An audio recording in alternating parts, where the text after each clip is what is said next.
Seorang oknum Brimopolda Maluku diduga menganiaya seorang pelajar di Tual hingga tewas. Lebih lengkap kita bahas bersama Komisioner Kompolnas Hoirul Anam dan orang tua korban Rizik Tawakal. Selamat petang, Bapak-bapak. Selamat petang. Selamat petang. Warahmatullahi wabarakatuh. Pak Rizik, kami turut menyampaikan duka cita atas kehilangan Pak Rizik dan keluarga. Pak Rizik, kalau putra Bapak satu lagi kakaknya Tawakal ya, kabarnya seperti apa Pak sekarang? Tadi sekitar jam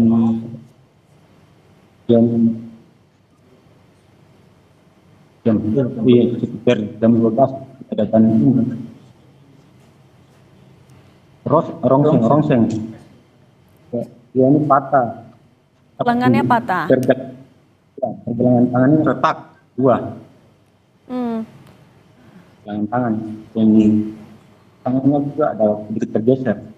Oke, tapi Pak Rizik, kalau yang Bapak tahu sebenarnya apa yang terjadi saat itu sampai 2 putra Bapak bisa mengalami penganiayaan? Jadi yang saya tanya pada haknya yang selamat ini, bahwa mereka itu dari arah rumah sakit Mereng menuju ke Tual, itu sampai di TKP itu ada seorang brimob, ada beberapa brimob itu ada patroli. Nah, mereka semua turun. Mungkin ada satu orang oknum itu turun dari menyeberang jalan. Ini semua turun dari mobil, tapi yang satu menyeberang jalan di sebelah, langsung dia menunggu nih anak saya yang 2. Nah, karena yang satu yang di depan ini tidak dipukul sama helm, nanti yang kedua sama helm. Nah, yang kedua dipukul kena helm, mungkin jalan sedikit jauh berjatuh karena ada berteman dengan kakaknya, langsung motornya lari tabrak kakaknya di depan.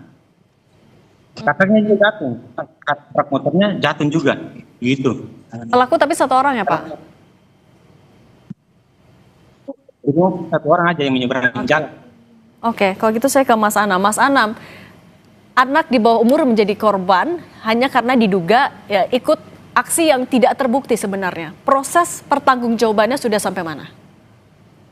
Iya, yang pertama-tama kami mengucapkan bela sungkawa yang mendalam kepada Bapak dan keluarga korban yang lain.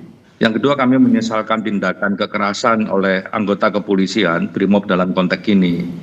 Nah, yang berikutnya bagaimana pertanggungjawaban? Saya kira kalau kita lihat proses saat ini, yang pertama memang proses pidana dan proses etik berjalan, dan itu sudah dilakukan, tapi ini harus dijamin bahwa prosesnya harus transparan. Nah, proses harus transparan itu salah satunya ya harus mengupdate kepada keluarga korban apa yang sudah dilakukan, apa statusnya. Salah satunya saat ini misalnya statusnya adalah tersangka. Ya, pelakunya sudah jadi tersangka di level pidana, di level etik ya sekarang sedang diproses etiknya. Semoga gelar sidang etiknya segera berjalan. Nah, yang paling penting dari peristiwa ini adalah janganlah gunakan kewenangan secara berlebihan. Ya, apalagi dengan tindak kekerasan. Kalau dalam konteks dunia HAM itu terkenal dengan excessive use of force, penggunaan kewenangan secara berlebihan. Ini kan apalagi ini menghadapi anak-anak ya, karena anak-anak itu kenakalan anak-anak dan sebagainya itu ada mekanismenya kalau dianggap nakal. Ya, bahkan kalau dianggap kejahatan juga ada mekanisme khusus, jadi tidak boleh diperlakukan sewenang-wenang. Tapi lepas dari itu, tindakan kekerasan harus dihindari apapun alasannya. Apalagi menghadapi anak-anak. Oke, saya tanya dulu ke Pak Rizik. Pak Rizik, tapi ketika kejadian sebenarnya 2 putra Bapak ini sedang dalam perjalanan kemana atau sedang apa Pak sebenarnya? Jadi mereka ini bawa motor ini katanya jalan-jalan. Menurut yang katanya ini dari rumah itu sekitar jam 6:30 itu saya larang, nggak boleh kemana-mana. Tapi keluar rumah mereka sudah jalan, saya larang. Tapi setahu saya itu mereka nih jalan aja, mereka berdua aja.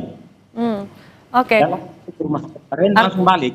Oke, artinya dugaan balap liar menjadi alasan terduga pelaku ini melakukan penganiayaan itu tidak benar? Oh, itu tidak benar, tidak benar, tidak benar, tidak benar. Oke, tapi Pak Rijik, kalau misalnya tadi kunci indikator dari transparansi adalah update yang terus dilakukan kepada keluarga, Anda mendapatkan itu secara reguler? Iya. Oke. Dari Polres. Oke, Pak Anam, tapi juga Anda melihatnya sebenarnya sampai ada kekerasan berlebihan yang dilakukan oleh anggota Brimob Polda ini. Sebenarnya celahnya itu karena apa? Karena ada pengawasan yang lengah atau ada SOP yang diabaikan atau seperti apa? Kami lagi telusurin ya, tapi kalau lihat sekilas memang ada SOP yang dilanggar. Ada SOP yang dilanggar, satu itu, yang kedua memang ada satu kebudayaan ya yang memang menjadi ancaman masih menjadi tradisi di kita bahwa pendekatan itu selalu dengan kekerasan. Nah, ini nggak bisa kayak begitu. Oleh karenanya kita mengingatkan dan selalu mengingatkan anggota kepolisian untuk tidak menggunakan kekerasan. Polisi itu sudah berbenah banyak. Ya, mungkin ada satu dua yang masih gampang emosi, terus kekerasan dan sebagainya. Fungsi dialog, fungsi pembinaan dan sebagainya kepada masyarakat harus dikedepankan. Karena transformasi kebudayaan jadi penting. Sekali lagi, jangan gampang menggunakan kekerasan. Oke, kalau gitu saya juga mau tanya ke Pak Rijik. Pak Rijik, kalau dari pemantauan Anda, sebenarnya penanganan dari polisi menurut Anda sudah sesuai ekspektasi belum? Ya, alhamdulillah. Ya, dari yang kami pantau memang sudah dijadikan jadi tersangka. Jadi kami alhamdulillah sudah keluar sudah tenang. Oke, sedikit Pak, berarti terakhir harapannya sanksi seperti apa yang dijatuhkan kepada pelaku? Yang pertama ini kami minta ini hukuman seberat-beratnya. Oke.